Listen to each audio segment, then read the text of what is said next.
மோடிக்கு வந்து இது ஒரு புது அனுபவம். ஸோ இந்த அனுபவத்தை வந்து அவர் எப்படி கையாள போகிறார்? ஏன்னா தேர்தலுக்கு முன்னாடி என்டிஏன்ற ஒரு விஷயத்தை அவர் உச்சரிக்கவே இல்லை. சிஆர்பிசி, ஐபிசி, அப்புறம் எவிடன்ஸ் ஆக்ட் மூணுத்தையும் வந்து அவங்க புதுசாக தயார் பண்ணியிருக்காங்க. ஸ்பீக்கர் பிரச்சனை, அப்புறம் அவங்க இந்துத்துவ அஜெண்டா படி என்சிஆர்டி புக்ஸை மாற்றுறது பிரச்சனை, பொது சிவில் சட்டத்தை கொண்டு வரது பிரச்சனை, ஒரே நாடு ஒரே தேர்தல் பிரச்சனை, இந்த மாதிரி பல பிரச்சனைகள் இருக்கிறதுனால இதில் வந்து கூட்டணி கட்சிகளுடைய கருத்து என்னன்னு பார்க்கணும். சந்திரபாபு நாயுடுவையும் நிதிஷ்குமாரையும் இல்லை ஜெயந்த் சௌத்ரியையும் இல்லை குமாரசாமியையும் கிட்டத்தட்ட அதே ரேஞ்சில் தான் டீல் பண்ணுறாங்கன்னு நினைக்கிறேன். இக்கட்டான நிலைமையில வேறு வழி இல்லாத அங்கே இருக்காங்க. அந்த நிலைமையை புரிஞ்சிருந்த பாஜக இவங்களை எவ்வளோ தூரம் ஓரம் கட்ட முடியுமோ அழுத்த முடியுமோ அவ்வளோ தூரம் அழுத்துவாங்க. இப்போ கிராமப்புறத்தில் இருக்கிற மாணவர்களுக்கு எப்படிங்க இந்த மாதிரி நீட் கோச்சிங்லாம் போய் படிக்க முடியும்? அவங்க பெரிய தடைக்கல்லாக இந்த நீட் இருக்கிறது. இந்த வீடியோவை உங்களுக்கு வழங்குபவர்கள் Paysys Pay, secure digital payments with multiple features and great success rate. Yogesh Tamil நேயர்களுக்கு வணக்கம். 2024 மக்களவை தேர்தல் முடிவடைந்திருக்கிறது. தனிப்பெரும்பான்மை கிடைக்காமல் என்டிஏ கூட்டணி ஆட்சி அமைத்திருக்கிறது எல்லாருக்குமே தெரிஞ்ச விஷயம்தான். அடுத்து நமக்கு நடக்க போகும் அதிர்ச்சிகள் என்னென்ன அப்படின்னு காத்திருக்காங்க நிறைய பேர். ஏன் அப்படின்னா தமிழகத்தில் சட்டமன்றம் கூடுகிறது, மக்களவையும் கூடுகிறது. மக்களவை கூடுவதை தாண்டி சபாநாயகர் இதுவரைக்கும் அறிவிக்கப்படலை, நியமிக்கப்படலை, அதற்கு போட்டி நிலவுகிறது அப்படிங்கிற பல்வேறு விஷயங்கள் இருக்குது. நீட் ஒரு மிக பெரும் பேசுபொருளாக கிளம்பியிருக்கிறது. என்னென்ன நடக்க இருக்கிறது அப்படிங்கிறது தான் நம்ம பேசியிருக்கோம். இதற்காக நம்முடன் இணையும் சிறப்பு விருந்தினர் மூத்த பத்திரிகையாளர், அரசியல் விமர்சகர் பிரியன். வணக்கம் சார், எப்படி இருக்கீங்க சார்? முன்னாடியே சொல்லிட்டேன் என்னென்ன அதிர்ச்சிகள்லாம் நமக்கு சட்டமன்றமும் மக்களவையும் தர இருக்கிறது அப்படிங்கிறது. பாஜக மெஜாரிட்டி பெறாத என்டிஏ மெஜாரிட்டி பெற்ற ஒரு ஆட்சி நடக்குதுங்க ஆக்சுவலாக. ஸோ பாஜகவுக்கு ஒரு கூட்டணி ஆட்சி ஏற்கனவே வாஜ்பாய் காலத்தில் நடந்திருந்தால் கூட மோடிக்கு இது ஒரு புது அனுபவம். ஸோ இந்த அனுபவத்தை அவர் எப்படி கையாள போகிறார்? ஏன்னா தேர்தலுக்கு முன்னாடி என்டிஏன்ற ஒரு விஷயத்தை அவர் உச்சரிக்கவே இல்லை. தேர்தலுக்கு அப்புறம் தான் என்டிஏன்றதை மூச்சுக்கு 300 தடவை சொல்லிட்டு இருக்காரு. ஆனால் அதை அவர் செயலில் காட்டுவாரா? எல்லோரையும் கலந்து ஆலோசித்து ஒரு முடிவு எடுக்கிற விஷயங்கள் இருக்குல்ல, அது இப்போது அமைச்சரவை நியமிக்கிறதுல அவங்க இஷ்டத்துக்கு தான் பண்ணியிருக்காங்க. கூட்டணி கட்சிகள்லாம் அதை கேட்பாங்க, இந்த இலாக்கா பெரிய இலாக்கா கேட்பாங்க, 5 கேபினட் கேட்பாங்க. அதெல்லாம் ஒன்றும் நடக்கலை. கட்சியில் அவங்க என்ன நினச்சாங்களோ அதுதான். அதே மாதிரி இத்தனை பேர் 4 கேபினட் கேட்பாங்க, 5 கேபினட், அது எதுவுமே இல்லை. பிஜேபி தான் சுயமாக ஆட்சி அமைத்தால் என்ன செய்வோம் அதுதான் செய்கிறாங்க. ஏன்னா போன வாட்டியும் பார்த்தீங்கன்னா என்டிஏல இருந்த சில பேருக்கு மந்திரிலாம் கொடுத்தாங்க. ராம்விலாஸ் பாஸ்வான், அப்புறம் இந்த அகாலிதளில் ஒரு சிம்ரஜித் சிங் மான ஒரு அம்மா இருந்தாங்க, அந்த மக்கள்லாம் கொடுத்தாங்க. ராம்தாஸ் அத்வாலே அவங்களுக்கெல்லாம் கொடுத்தாங்க. அது மாதிரி கிட்டத்தட்ட அதே மாதிரி தான் இப்போ டீல் பண்ணுறாங்க. சந்திரபாபு நாயுடுவையும் நிதிஷ்குமாரையும் இல்லை ஜெயந்த் சௌத்ரியையும் இல்லை குமாரசாமியையும் கிட்டத்தட்ட அதே ரேஞ்சில் தான் டீல் பண்ணுறாங்கன்னு நினைக்கிறேன். ஸோ அதனால் நாங்கள் ஆனால் பேச்சுக்கு மட்டும் மூச்சில் மட்டும் என்டிஏன்ற ஒரு விஷயத்தை செயலில் பாஜக கவர்மெண்ட் மாதிரி தான் அந்த கண்டினியூட்டியை மெயின்டைன் பண்ண ட்ரை பண்ணுறாங்க. ஸோ அது ஒரு பக்கம் அந்த ஆங்கிளில் பார்க்கும்பொழுது தான் மோடி அவர்கள் பேசுறது ஒன்று செய்கிறது ஒன்றா இருக்கும்ன்ற ஒரு தோற்றம் நமக்கு தெரியுது ஆக்சுவலாக. ஸோ அதுதான் ஸ்பீக்கர் எலெக்ஷன்ஸ் தான் முக்கியம். இந்த கவர்மெண்ட் சந்திக்கிற முதல் தேர்தல் இது முதல் வாடிக்கால் ஒரு சிக்கலான விஷயம். ஏன்னா இவர் தெலுங்கு தேசம் கேட்பார் ஸ்பீக்கர் போஸ்ட்டை, இல்லை நிதிஷ்குமார் கேட்பார் அப்படின்னு தொடர்ந்து சொல்லிட்டு இருக்காங்க. ஏன்னா ஒரு கூட்டணி கவர்மெண்ட்டில் ஸ்பீக்கருடைய ரோல் ரொம்ப முக்கியம். கட்சி தாவல் தடை சட்டத்தை அமுல்படுத்துறதுல முக்கியமான பொறுப்பு. இவங்க கட்சியை பிரேக் பண்ணால் அதுக்கு பாதுகாக்க வேண்டியது ஸ்பீக்கரால் பாதுகாக்க முடியும் ஸ்பீக்கர் இருந்தால். அதனால் பாஜக கட்சிகளை உடைக்கிறதுல ரொம்ப கில்லேடிங்க அவங்க. அதனால் உங்களுக்கு ஒரு பயம் இருக்குது. ஆனால் அந்த ஸ்பீக்கர் போஸ்ட்டையும் உங்களுக்கு கொடுப்பாங்களான்றது தெரியல. ஆனால் அது அவங்க தான் வச்சுப்பாங்க. ஏன்னா அதில் அட்வான்டேஜ் இருக்குன்னு அவங்களுக்கும் தெரியுது இல்லை. இவங்களை உடைச்சா கேள்வி கேட்கக்கூடாதுன்னா அவங்களால தான் முடியும், பாஜகவில் தான் முடியும். அந்த மாதிரி இருக்கும்பொழுது இந்த ஸ்பீக்கர் போஸ்ட்டில் திருப்பி ஓம் பிர்லாவே கொண்டு வந்தாலும் கொண்டாடலாம், சொல்ல முடியாது. ஓம் பிர்லாக்கு அவங்க அமைச்சரவையில் கொடுத்துருந்தா நம்ம வேறு ஆளை திங்க் பண்ணியிருக்கலாம். ஓம் பிர்லாக்கு அமைச்சரவையில் அவங்க கொடுக்கல. ஸோ ஓம் பிர்லாவை மறுபடியும் கொண்டுறதுக்கான வாய்ப்புகள் இருக்குது. துணை சபாநாயகரை எதிர்கட்சி கொடுக்கணும் அப்படின்ட்டு அந்த பேரில் நீங்கள் தெலுங்கு தேசத்துக்கோ நிதிஷ்குமாருக்கோ என்டிஏ கொடுக்க முடியாது. ஏன்னா அது எதிர்கட்சி கிடையாது, அவங்க கூட்டணி தான் ஆட்சியில் இருக்குது. ஸோ எதிர்கட்சிக்கு கொடுப்பாங்களா இல்லை கடந்த 10 வருஷம் மாதிரி துணை சபாநாயகரை காலியாக போட்டுருவாங்களான்றது ஒரு பாயிண்ட் இருக்குது. ஏன்னா சபாநாயகர் இல்லாத போது துணை சபாநாயகர் எதிர்கட்சி அதுக்கெல்லாம் சட்டத்தில் இடம் இருக்கு. அதுக்கெல்லாம் சட்டத்தில் இடம், அதாவது ஆளுங்கட்சி என்ன வேணால் பண்ணலான்ற மாதிரி தான் நிலைமை போயிட்டுருக்கு. அந்த வேகன்சியை ஃபில்லப் பண்ணணும். அது ஃபில்லப் பண்ணாதே 10 வருஷம் ஓடிட்டாங்க. இப்போ இந்த வாட்டி சிக்கலான ஒரு சூழலில் எப்படி ஃபில்லப் பண்ணுவாங்க? எதிர்கட்சி ஆட்கள் கொடுக்கணும்னா அதுக்கு ஃபில்லப் பண்ணாதே இருக்கலாம்.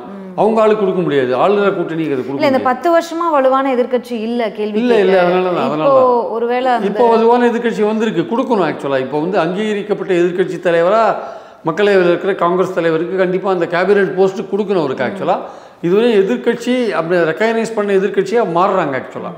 ஸோ அப்படி இருக்கும்போது அவர் வந்து உரிய மரியாதையோடு அவங்க கேபினெட் அந்த சோட வைக்கணும். அதாவது ராகுலோ இல்லை யார் ராகுலாக தான் இருப்பார்னு நினைக்கிறேன் பெரும்பாலும்.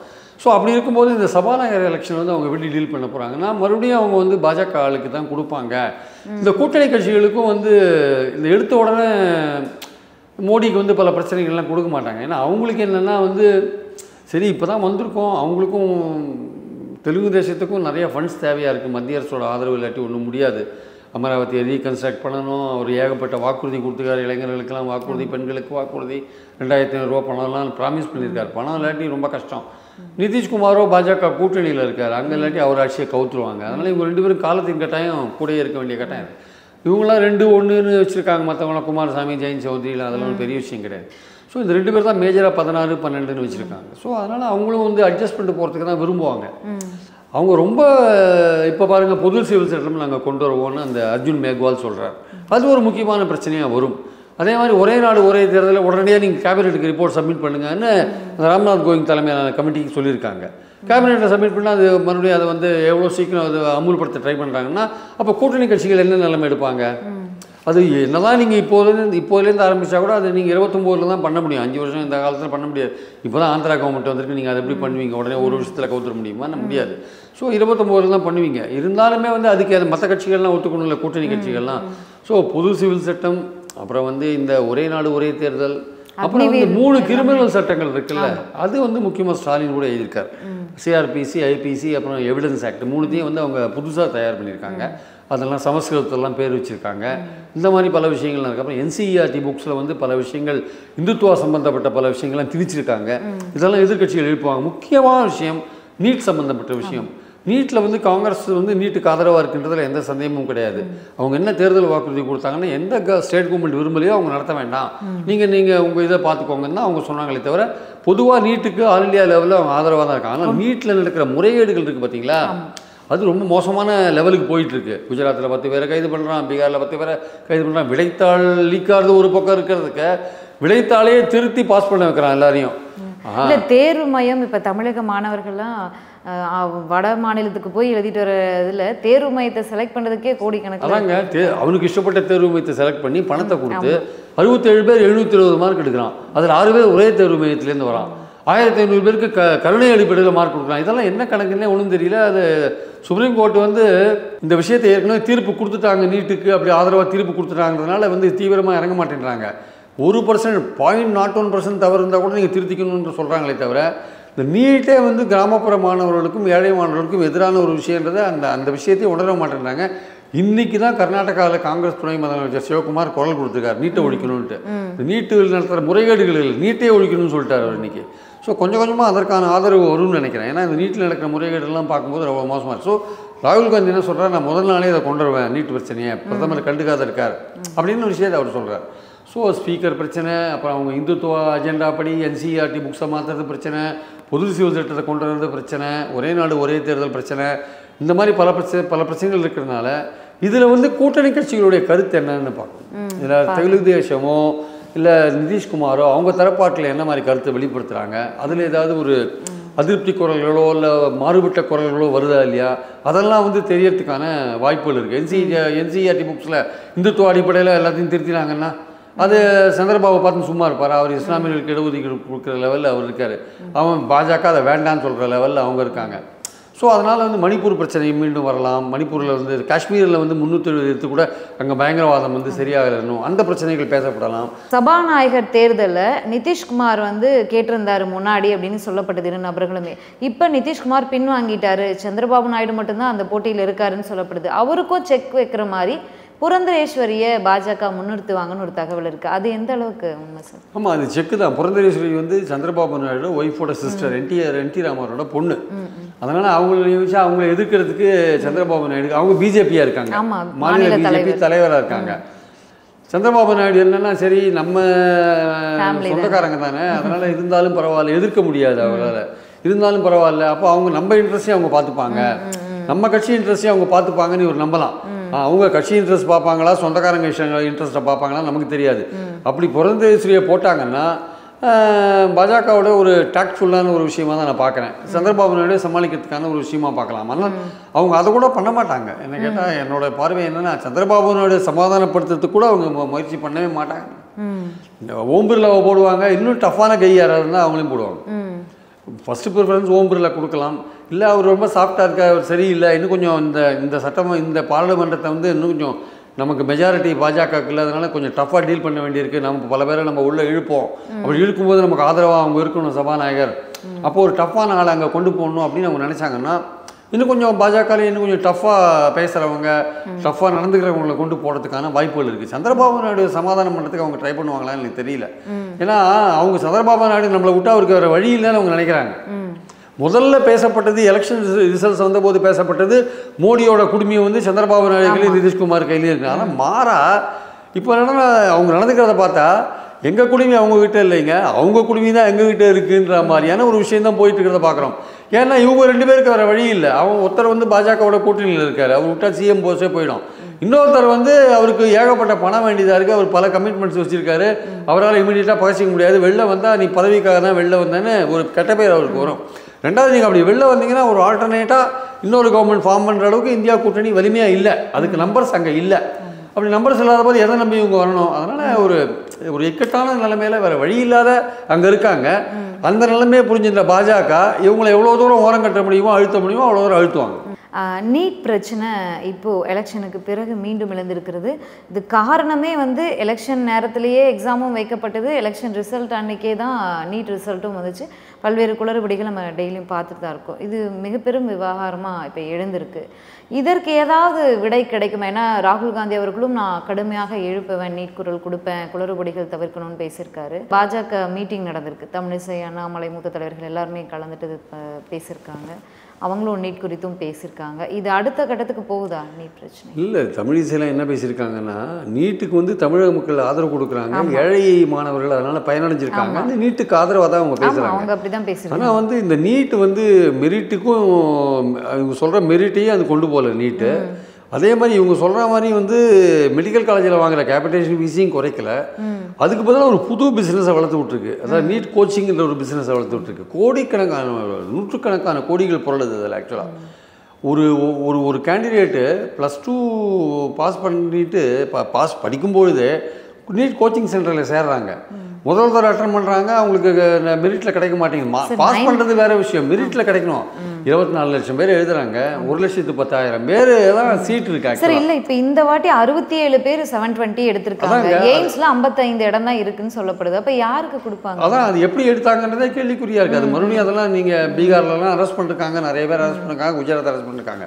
ஸோ அப்போ 24 பேருக்கு ஒருத்தருக்கு தான் வந்து நீட்லேருந்து இடம் கிடைக்கும். 24 லட்சம் பேர் எழுதினா வந்து அப்போ 1,10,000 வேக்கன்சி தான் இருக்குது. அப்படின்னா 24 பேரில் ஒருத்தருக்கு தான் கிடைக்கும் ஆக்சுவலாக. அப்படிதான் அப்போ கிடைக்கும்பொழுது பாஸ் பண்ணுறது முக்கியம் இல்லை, அந்த கட் ஆஃப்குள்ளே நீங்கள் வரணும். அப்போ தான் வந்து கவர்மெண்ட் காலேஜ்லேயோ இல்லை ப்ரைவேட் காலேஜில் கவர்மெண்ட் கோட்டாலேயோ அவங்களுக்கு ஃபீஸ் குறைவாக நீங்கள் உள்ளே போக முடியும். மற்றபடி நீங்கள் வந்து ஒரு குறைவான மார்க் 105, 110, 120 எடுத்தால் கூட இல்லை. இப்போது மருத்துவ மாணவர்களை நம்ம தொடர்ந்து பேசும்போது 720க்கு 600 மதிப்பெண்கள் எடுத்தாவே இன்றைக்கி வந்து தனியார் காலேஜ் தான் போகணும் அப்படின்றாங்க. தனியார் காலேஜில் கவர்மெண்ட் கோட்டாவில் போகலாம், 50% ஒன்று வச்சுருக்காங்க, அதில் போகலாம். மீதி 50% வந்து நீங்கள் 500 மார்க் எடுத்தாலும் போகலாம், 200 மார்க் எடுத்தாலும் போகலாம். ஒரே கண்டிஷன் என்னென்னா அவங்க கேட்குற 1 கோடி ரூபாய் நீங்கள் கொடுத்துடணும். அப்போ அதில் குறையுது. அதில் அப்போ நீட்டை எழுதிட்டு அங்கே வரான், நீட்டை எழுதிட்டு என்ன பண்ணுறான், நீ நீட் அப்பியர் ஆனாலே போரும்பா, அந்த குறைந்தபட்ச கட் ஆஃபுக்கு மேலே இருக்கியா, ஒவ்வொரு எக்ஸாமுக்கும் கட் ஆஃப் குறைஞ்சிட்டே இருக்குது.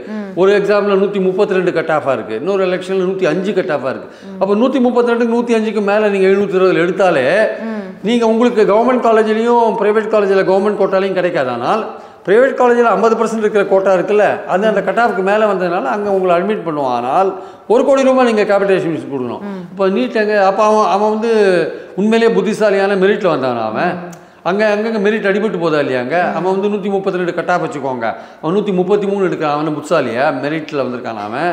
அவன் துட்டு கொடுத்து தான் அங்கே போகிறான். அவன் இந்த ப்ரைவேட்டோட 50% ப்ரைவேட் கோட்டாவில் மெடிக்கல் காலேஜில் போகிறான். அப்புறம் நீட்டோட கோச்சிங் சென்டரோட பிஸ்னஸ். ஒரு கேண்டிடேட்டு ஒரு தடவை எழுதினா மட்டும் போகாது, அவன் தான் ஒரு கேண்டிடேட் நம்ம 3-4 தடவை எழுதுறாங்க. அதுக்கு எவ்வளோ பணம் செலவழிக்கிறாங்க. அப்போ நீட் வந்து அப்போ கிராமப்புறத்தில் இருக்கிற மாணவர்களுக்கு எப்படிங்க இந்த மாதிரி நீட் கோச்சிங்லாம் போய் படிக்க முடியும்? அவங்க ஒரு சாதாரண ஒரு வில்லேஜில் இருக்காங்க வச்சுக்கோங்களேன், ஏதோ கும்மிடி பூண்டி பக்கத்தில் பழவேற்காட்டில் ஒரு கவர்மெண்ட் ஸ்கூலில் படிக்கிற ஒரு கேர்ள் வச்சுக்கோங்க, ஒரு பாய் யாராவது வச்சுக்கோங்க. அவங்க வந்து அவங்களால வந்து டெய்லி வந்து பொன்னேரியிலையோ இல்லை சென்னையிலையோ வந்து கோச்சிங் எடுத்து படிக்க முடியுமா அவங்களால? ரெண்டாவது இங்கே இருக்கிற சிபிஎஸ்சியில் இருக்கிற ஸ்டாண்டர்டும் நம்ம ஸ்டேட் சிலபஸ் ஸ்டாண்டர்டும் அவங்க கேட்குற கேள்வியெல்லாம் என்சிஆர்டி சிலபஸில் சிபிஎஸ்சி தான் வருது ஆக்சுவலாக. அதெல்லாம் வந்து கோப்பப் பண்ணி படிக்கணும் ஆக்சுவலாக. அவங்களுக்கு என்ன வாய்ப்பு இருக்கும்? நமக்கு இது வந்து ஒரு வேலை கிடையாது, இது வந்து ஒரு படிப்பு ஆக்சுவலாக. நீங்கள் இது வந்து குறைந்தபட்ச மருத்துவ படிப்பு, இது எம்பிபிஎஸ். இதுக்கு வந்து அடிப்படை தகுதி வந்து +2 பாஸ் பண்ணுறது தான். அதில் வாங்குகிற மதிப்பெண்ணை வச்சு நீங்கள் கொடுத்தீங்கன்னா தான். இது வந்து வேலை கிடையாது, இது வந்து மேல் படிப்பும் கிடையாது. இது ஒரு மருத்துவத்துறையில் குறைந்தபட்ச படிப்பு, அதுக்கான தகுதி தேர்வு +2 தான். அந்த மார்க்கை கணக்கில் எடுக்கிறதால நீங்கள் நடுவில் நீட்டு மெரிட்டுன்னு கொண்டீங்கன்னா அது எலிஜிபிலிட்டி தகுதி தேர்வுன்றீங்க. இது என்ன தகுதியாக எங்களுக்கு 132 கட் ஆஃப் வச்சு 133 வாங்கினா அவன் தகுதியான அவன் பணம் இருக்குன்ற ஒரே காரணத்தில் நான் உள்ளே போகிறானே தவிர எப்படி? அப்போது கேபிட்டேஷன் ஃபீஸும் குறையல, ஏழை மாணவர்களுக்கான வாய்ப்பும் அடி வாங்குது, அதே மாதிரி கோச்சிங் சென்டரில் கோடிக்கணக்கான ரூபாய் சம்பாதிக்கிறாங்க. இதெல்லாம் வச்சுட்டு எப்படிங்க இந்த நீட் யார் கொண்டது? இது வந்து நிச்சயமாக கிராமப்புற ஏழை மாணவர்களுக்கு ஒரு பெரிய தடைக்கல்லாக, மருத்துவ கல்வி படிக்கிறதுக்கு பெரிய தடைக்கல்லாக இந்த நீட் இருக்கிறது. ஏன்னா ஸ்கூலில் படிக்கும்போது நல்ல மார்க் வாங்கி நம்ம மருத்துவ கல்வியில் சேரணும்னு படிக்கிறது வேறு விஷயம். ஒரு நீங்கள் ஃபிசிக்ஸ், கெமிஸ்ட்ரி, அந்த பயாலஜி இந்த குரூப் எடுத்து படிக்கிறது வேறு விஷயம். அதுதான் வந்து தகுதியாக இருக்க முடியுமே தவிர இப்போ யாருமே +2 பற்றி கவலைப்படுறதே இல்லை. அதில் மினிமம் மார்க் வாங்கி பாஸ் பண்ணிட்டு நீட்டில் நல்ல மார்க் வாங்கினா போகிறேன்னு 11 +1 படிக்கும்போதே கோச்சிங்கில் போயிடுறான் அவன் பாட்டுக்கு. இது என்ன? அப்புறம் ஸ்கூலில் படிக்கிறதுக்கு என்ன அர்த்தம் இப்போ ஆக்சுவலாக? அப்போ ஸ்கூல் வந்து உங்களுக்கு என்ன நாலேஜை கொடுக்குது? எல்லாம் மொத்தத்தில் இந்த தகுதி தேர்வுன்ற அடிப்படையில் வந்து நீட்டை கொண்டாந்துட்டு அடுத்து இந்தியா வந்து ரொம்ப மோசமான இன்ஜினியரிங்க்கும் கொண்டு வந்துட்டாங்களே. ஏன்னா தமிழ்நாடு வந்து உயர்கல்வியில் அதிகமாக இருக்கிறது மற்ற மாநிலங்களை கம்பேர் பண்ணும்போதுன்னு கேள்வி வந்து எதிர்க்கட்சியினர் அடிக்கடி வைப்பாங்க. அதற்கான ஒவ்வொரு தடைக்கெல்லாம் கொண்டு வந்துக்கிட்டே இருக்காங்க. தமிழிசை சவுந்தரராஜன் அவர்களும் ஒரு டாக்டர் தான். அவங்க படித்த காலத்தை பார்க்கும்போது கண்டிப்பாக நீட் இருந்திருக்காது.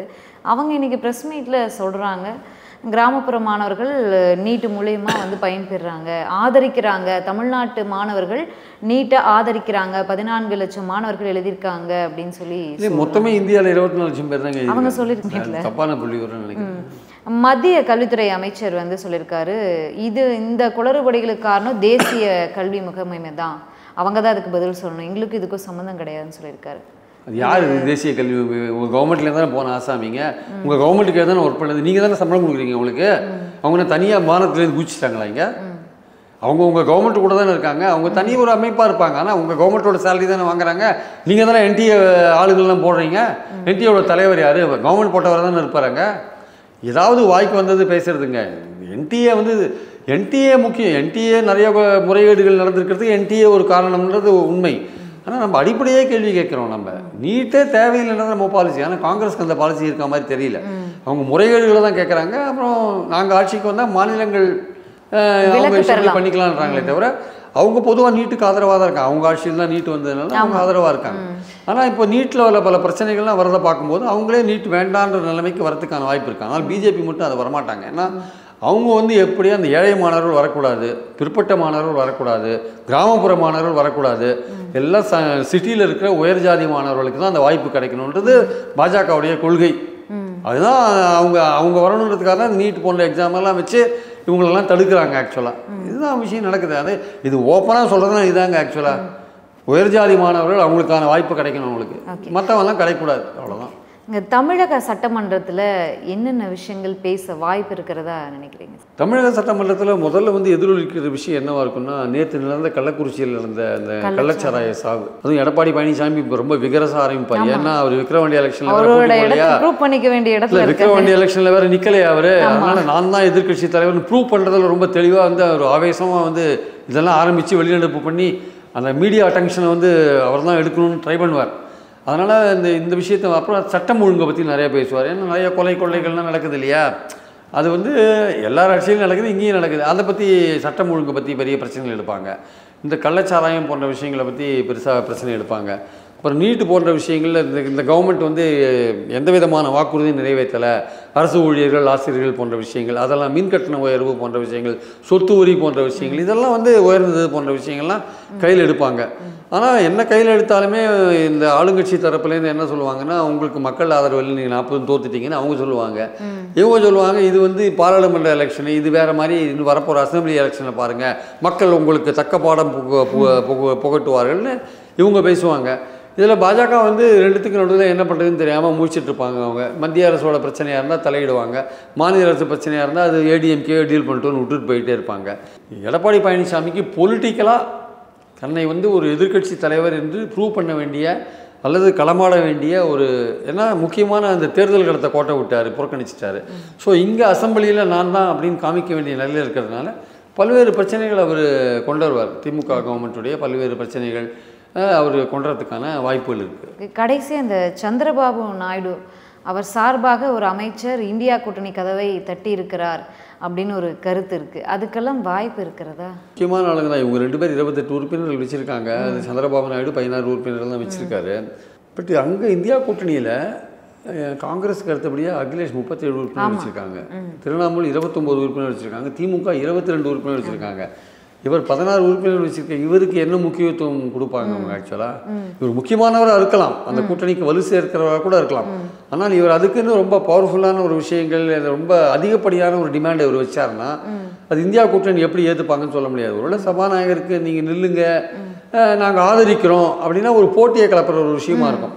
அது எடுத்த உடனே பாஜக கவர்மெண்ட்டுக்கு ஒரு தொந்தரவு கொடுக்குற ஒரு விஷயம் தானே அதுக்கான. அதாவது இந்த கவர்மெண்ட் வந்து ஒரு நிலையில்லாத கவர்மெண்ட்டுன்னு ஒரு மக்கள்கிட்ட ஒரு அபிப்பிராயத்தை கிரியேட் பண்ணுறதுக்கு இந்த மாதிரி சந்திரபாபு நாயுடு வந்து ஒரு முயற்சி எடுத்தார்னா, இந்தியா கூட்டணியோடு சேர்ந்து ஒரு முயற்சி எடுக்கிற பட்சத்தில் அதை பண்ணுறதுக்கு காங்கிரஸ் விரும்புவாங்க. அதில் கூட வந்து எப்படியாவது சுயேட்சைகளோட உதவி வாங்கி பாஜக தன்னுடைய ஆளை வந்து செட் பண்ண பார்ப்பாங்க, இல்லை சந்திரபாபு நாயுடுவை வந்து சமாதானப்படுத்த பார்ப்பாங்க, ஏதோ ஒன்று பார்ப்பாங்க. ஆனால் இமிடியேட்டாக சந்திரபாபு நாயுடு இந்த மாதிரியான ஒரு விஷயத்தை கையில் எடுப்பாரா, இந்த பாஜக கவர்மெண்ட்டுக்கு வந்து எடுத்த உடனே ஒரு குடைச்சல் ஆரம்பிப்பாரான்றதை கொஞ்சம் யோசிக்க வேண்டிய விஷயம்.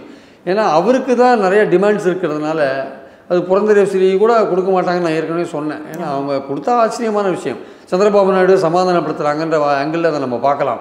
ஆனால் இதுவரை அவங்க நடந்து கொண்ட விதத்தை பார்க்கும்போது பாஜக தன்னுடைய கவர்மெண்ட் தான் தொடர்ந்து நடக்கிற மாதிரியான ஒரு தோற்றத்தை கொடுக்கறதுனால சபாநாயகர் விஷயத்தில் கூட அவங்க சந்திரபாபுயோ நிதிஷ்குமாரையோ சமாதானம் பண்ணுற அளவுக்கு ஏதாவது சபாநாயகர் விஷயத்தில் ஒரு நடவடிக்கை எடுப்பாங்களான்னா அது ஒரு கேள்விக்குறியான விஷயமாக தான் பார்க்குறோம். ஏன்னா அந்த மோடி என்பவருக்கு ஒரு கூட்டணியோடு சேர்ந்து கலந்து பேசி முடிவெடுக்கிற வழக்கமே கிடையாது. எல்லாமே சர்வாதிகார மாநில திணிக்கிற விஷயங்கள் தான் அவர் இதுவரையும் பண்ணியிருந்தார். அதுலேருந்து அவர் கொஞ்சம் கூட மாறுவாருன்னு தோணலை எனக்கு ஆக்சுவலாக. ஏன்னா அவர் ஏன் மாற மாட்டார்னா, இவங்க எங்கே போயிட போகிறாங்க, இல்லை இவங்களை நம்ம பிளந்துடலாம் அப்படின்ற எண்ணம் அவருக்கு இருக்கும். அதனால் அவர் மாறுவார்ன்றது ரொம்ப ஹைலி டவுட்ஃபுல்லான ஒரு விஷயம். நன்றி சார், நன்றி. நிறைய விஷயங்களை பகிர்ந்துக்கிறீங்க, நன்றி. இந்த வீடியோ உங்களுக்கு பிடிச்சிருந்தா லைக் பண்ணுங்க, ஷேர் பண்ணுங்க, கமெண்ட் பண்ணுங்க. மறக்காம OH தமிழ் சேனலுக்கு சப்ஸ்கிரைப் பண்ணுங்க.